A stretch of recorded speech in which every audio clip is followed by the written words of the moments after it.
আসসালামু আলাইকুম। আমার নাম তামজিদ। আমি আজকে ইউএস এর অ্যাডমিশন সম্পর্কে কথা বলব। ইউএস এর অ্যাডমিশন থেকে শুরু করে ভিসা প্রসেসিং পর্যন্ত যারা নিজেরা এপ্লাই করতেছো অথবা যারা অন্য কারো হেল্প নিতেছো অথবা এজেন্সির হেল্প নিতেছো।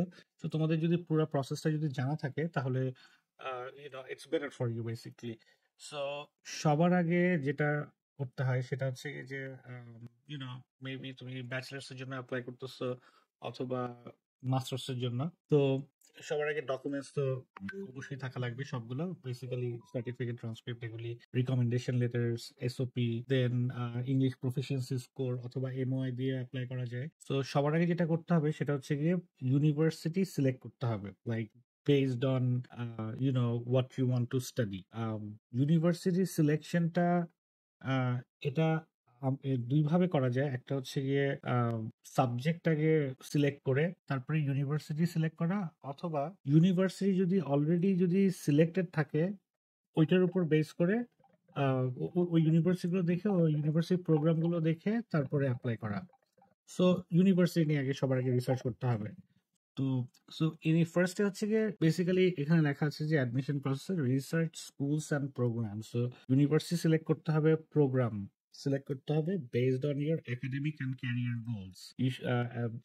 আমেরিকায় পড়তে আসা এটা একটা পড়াশোনার একটা অনেক বড় একটা খরচ। সো এটা একটা বড় একটা ইনভেস্টমেন্ট, রাইট? সো আমরা যেরকম বাংলাদেশেও যারা সিরিয়াস স্টুডেন্ট সবার আগে চেষ্টা করে হয়তো ঢাকা ইউনিভার্সিটিতে পড়ার, অথবা ইঞ্জিনিয়ারিং যদি পড়তে চায় তাহলে বুয়েটে পরীক্ষা দেয়, অথবা প্রাইভেট ইউনিভার্সিটিও আছে।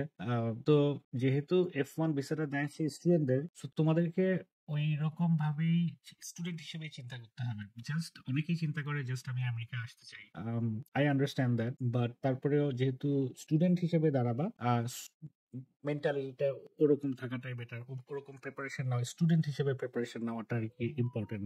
তাহলে ইন্টারভিউ থেকে শুরু করে সবকিছুই ভালো হবে, প্রিপারেশন নেওয়াটাও। তো ইউনিভার্সিটি সিলেকশন, সাবজেক্ট সিলেকশনটা হবে হচ্ছে গিয়ে আপনার প্রিভিয়াস একাডেমিক ব্যাকগ্রাউন্ডের উপর বেস করে। কিছু ইউনিভার্সিটিতে আইএলটিএস এর রিকোয়ারমেন্ট 5.5, কিছু ইউনিভার্সিটিতে 6.5। তো যার 5.5 আইএলটিএস এ তারা তো 6, যেখানে 6 রিকোয়ারমেন্ট সেখানে অ্যাপ্লাই করতে পারছে না, রাইট? তো এইগুলি ইউনিভার্সিটির অ্যাডমিশন রিকোয়ারমেন্ট গুলো সবার আগে দেখতে হবে, তাহলে তুমি ওখানে অ্যাপ্লাই করতে পারবে। তো ইউজুয়ালি এইচএসসি তে যারা 3.5 এর উপরে যাদের জিপিএ আছে তারা 3 এর উপরেও, 3.5, ইউএসএ তে মোটামুটি সব ইউনিভার্সিটি অ্যাপ্লাই করা যায়। এখন স্কলারশিপের ক্ষেত্রে একটা প্রবলেম, সেটা হচ্ছে গিয়ে যে যত বেশি জিপিএ থাকে ব্যাচেলার্স এ তত বেটার স্কলারশিপ পায়। মাস্টার্স এর ক্ষেত্রেও ইউজুয়ালি যাদের 2.0 দিয়েও অ্যাপ্লাই করা যায়, বাট স্ট্যান্ডার্ড হচ্ছে গিয়ে ব্যাচেলার্স যদি 3 এর উপরে থাকে তাহলে ইউনিভার্সিটি সিলেকশনটা বেটার হয়। 3 এর নিচে হচ্ছে গিয়ে যদি থাকে 2.5 to 3, তাহলে ইউনিভার্সিটি সিলেকশনটা একটু ন্যারো হয়ে যায়, আর 2.5 এর নিচে হয়ে গেলে আরো ন্যারো হয়ে যায় ইউনিভার্সিটি সিলেকশন। বাট 2.0 এর উপরে থাকলে গুড এনাফ ইউজুয়ালি। 2 এর নিচেও যদি থাকে তাহলেও কিছু ইউনিভার্সিটি আছে অ্যাপ্লাই করা যায়। সো বাট ইউনিভার্সিটি ওরকম ইউনিভার্সিটির সংখ্যা কম, but there are universities like that. তো ইউনিভার্সিটি সিলেকশনের পরে based on your academic and career goal and your qualification, university selection হয়ে গেল। সিলেকশনের পরপরই ইউনো ডকুমেন্টস গুলো সব ইউনিভার্সিটিতে মোটামুটি এগুলি লাগে। Recommendation letter, transcript and certificate, তারপর standardised test course like TOEFL, IELTS, GRE, GMAT সব জায়গায় লাগে না। এই তো, আর হচ্ছে এসওপি। এরপরে ইউনিভার্সিটি প্রতিটা ইউনিভার্সিটির অ্যাপ্লিকেশন পোর্টাল আছে, তো ওখানে অ্যাপ্লাই করতে হবে। ডকুমেন্টস গুলো পোর্টালে আপলোড করে দিতে হয়। আপলোড করে দেওয়ার পরে ইউনো ইউনিভার্সিটি গুলোর কিছু ইউনিভার্সিটি রিকোয়ারমেন্ট থাকে যে আইএলটিএস মানে ইংলিশ প্রফিসিয়েন্সি স্কোর, তারপরে ট্রান্সক্রিপ্ট, এগুলি অফিসিয়ালি পাঠাতে হয়। কিছু অনেক ইউনিভার্সিটি স্পেশালি মাস্টার্স এর জন্য অফিসিয়াল ট্রান্সক্রিপ্ট আর এই স্ট্যান্ডার্ডাইজ টেস্টের স্কোরটা অফিসিয়ালি পাঠানো লাগে। অফিসিয়ালি পাঠানো মানে আর কি ডিরেক্টলি যেখান থেকে এক্সাম দেওয়া হয়েছে, যদি ব্রিটিশ কাউন্সিল থেকে আইএলটিএস দেওয়া হয় তাহলে ব্রিটিশ কাউন্সিল থেকে ডিরেক্টলি পাঠাতে হবে। টোফেল যদি করা হয় তাহলে টোফেলের ইটিএস থেকে পাঠাতে হয় ডিরেক্টলি। ট্রান্সক্রিপ্টটা ইউজুয়ালি যে ইউনিভার্সিটিতে পড়াশোনা হয়েছে অথবা এইচএসসি যেখানে কমপ্লিটেড ওখান থেকে ডিরেক্টলি ওই স্কুল কলেজ থেকে, স্কুল অথবা কলেজ or ইউনিভার্সিটি ওখান থেকে অফিসিয়ালি মিনস অফিসিয়াল যে ইমেল অ্যাড্রেস আছে ওখান থেকে পাঠানো লাগে, অথবা ডিএচএল এর মাধ্যমে পাঠানো যায়। সব যখন ডকুমেন্টস পেয়ে যাবে তখন ওরা অ্যাডমিশন প্রসেসিংটা শুরু করে। যতক্ষণ না পর্যন্ত ওরা সব ডকুমেন্টস না পাবে ততক্ষণ পর্যন্ত ওরা কোনো কোনো ওই মানে অ্যাপ্লিকেশনটা স্টার্টই হবে না মানে রিভিউ এর ক্ষেত্রে। কারণ ওখানে ব্যাচেলার্স এর অ্যাডমিশনটা সাধারণত ইন্টারন্যাশনাল অ্যাডমিশন অফিসই দেখে। মাস্টার্স এর অ্যাডমিশনটা ইউজুয়ালি ডিপার্টমেন্ট ওয়াইজ চলে যায়, ডিপার্টমেন্ট ডিসিশন নেয়। যাই হোক, অ্যাপ্লাই করার পরে ইউনিভার্সিটি ইউজুয়ালি এক এক ইউনিভার্সিটি এক এক পরিমাণ সময় নেয় ডকুমেন্ট সব পাওয়ার পরে। কিছু ইউনিভার্সিটি 1 সপ্তাহের ভিতরে অ্যাডমিশন ডিসিশন দিয়ে দিবে, কিছু ইউনিভার্সিটি 2 মাস 3 মাসও লাগাই দিতে পারে। এখন এটা ডিপেন্ড করে হচ্ছে কি ইউনিভার্সিটিটা কত, যেসব ইউনিভার্সিটিতে যত বেশি অ্যাপ্লিকেশন পড়ে সেসব ইউনিভার্সিটি তত ডিলে করে বেসিক্যালি।